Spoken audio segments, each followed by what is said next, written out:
আর্জেন্টিনার নাম চেঞ্জ করে কোনোভাবে পর্তুগাল রাখার সুযোগ নেই। অনেকে ব্রাজিলের নাম চেঞ্জ করে পর্তুগাল করে ফেলে। ব্রাজিলের তো আসলে 2002 এর পরে যে স্কোয়াড গুলো হয়েছে এত বড় স্টার কখনোই ছিল না। ব্রাজিলিয়ানরা ক্রিশ্চিয়ানো রোনালদোকেও অনেক ক্ষেত্রে নিজেদের বস মনে করে।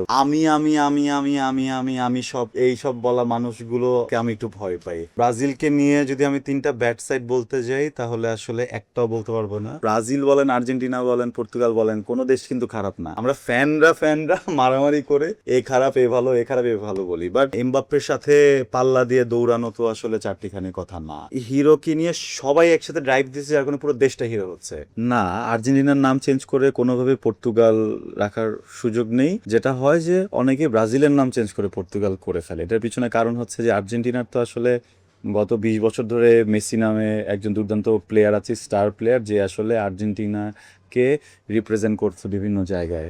সো ব্রাজিলে যেটা হচ্ছে, ব্রাজিলের আসলে, যদিও আপনি ব্রাজিল সমর্থক, তারপরে বলতে হচ্ছে যে ব্রাজিলের তো আসলে 2002 এর পরে যে স্কোয়াডগুলো হয়েছে এত বড় স্টার কখনোই ছিল না। তো এই জন্য যেটা হয় যে ব্রাজিলিয়ানরা ক্রিশ্চিয়ানো রোনালদোকেও অনেক ক্ষেত্রে নিজেদের বস মনে করে বা নিজেদের ওই জায়গাটা মনে করে, মেসি প্রতিদ্বন্দ্বী মনে করে এটা করে। আমার আসলে এরকম কোনো কিছুই না। ও না না না না না, আমার এই ব্যাপারটা একদমই এরকম না। আমার যেটা হয় যে আমি তো একদমই নিরপেক্ষ মানুষ, যদি আপনি আমাদের দেশের কথা হিসেব করতে চান। কারণ এক সাইড হচ্ছে গিয়ে ব্যাপক আর্জেন্টিনার ফ্যান, এক সাইডে ব্যাপক হচ্ছে গিয়ে ব্রাজিল ফ্যান। বাট আমার যেটা হয়েছে, মানে আমি সব এই সব বলা মানুষগুলোকে আমি একটু ভয় পাই।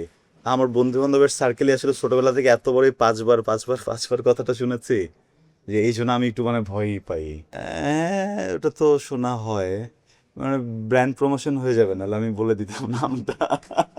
ব্রাজিলকে নিয়ে যদি আমি তিনটা ব্যাড সাইড বলতে যাই তাহলে আসলে একটাও বলতে পারবো না। বিকজ হচ্ছে গিয়ে ব্রাজিল শুরু থেকেই সর্বোচ্চ স্টার ক্রিয়েট করা একটা দল।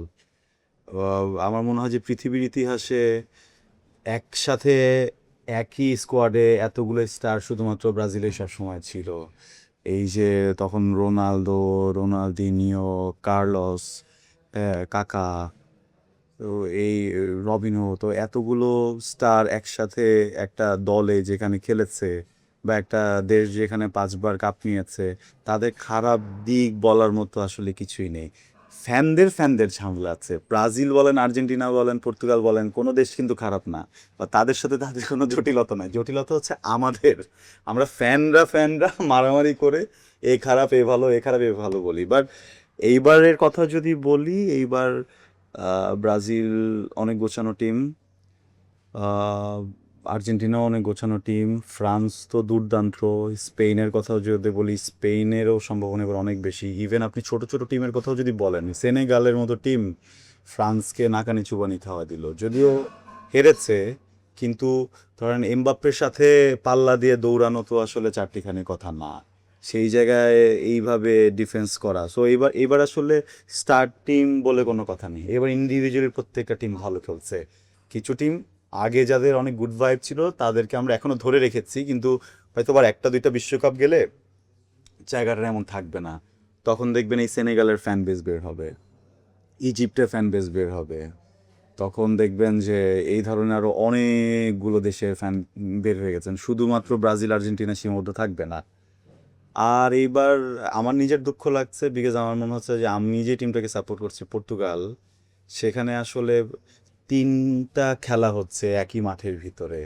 প্রথম খেলাটা হচ্ছে পর্তুগালের সাথে তার অপোজিশন দেশের, অ্যান্ড দ্বিতীয় খেলাটা হচ্ছে ক্রিশ্চিয়ানো রোনালদোর সাথে পর্তুগালের বাকি 10জন প্লেয়ারের।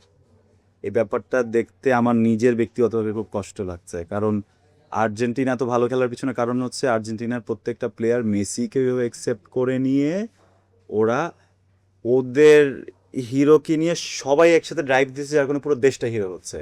আর পর্তুগাল এই জায়গায় আসলে এসে এক ধরনের, আহ, আমি বলবো যে নিচু মানসিকতাই শো করছে, যেখানে একটা প্লেয়ার, একজন ইন্টারন্যাশনাল প্লেয়ার যে আসলে এতগুলো অ্যাচিভমেন্ট তার ক্যারিয়ারে, তাকে এখন কিন্তু ছোট করে দেখার কিছু নেই।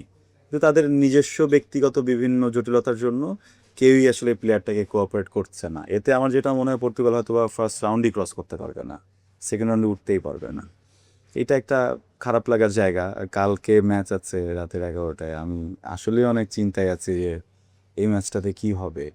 কারণ আপনি যখন বাইরের দলের সাথে কম্পিটিশনে যাবেন দ্যাট ইজ গ্রেট, বাট আপনি যখন নিজের দলের ভিতরে ভিতরে কম্পিটিশন করে বেড়াবেন তখন ওই দল দিয়ে আর যাই হোক ওয়ার্ল্ড কাপের মাঠে টিকে থাকার মতো কোনো ম্যাজিক হবে না।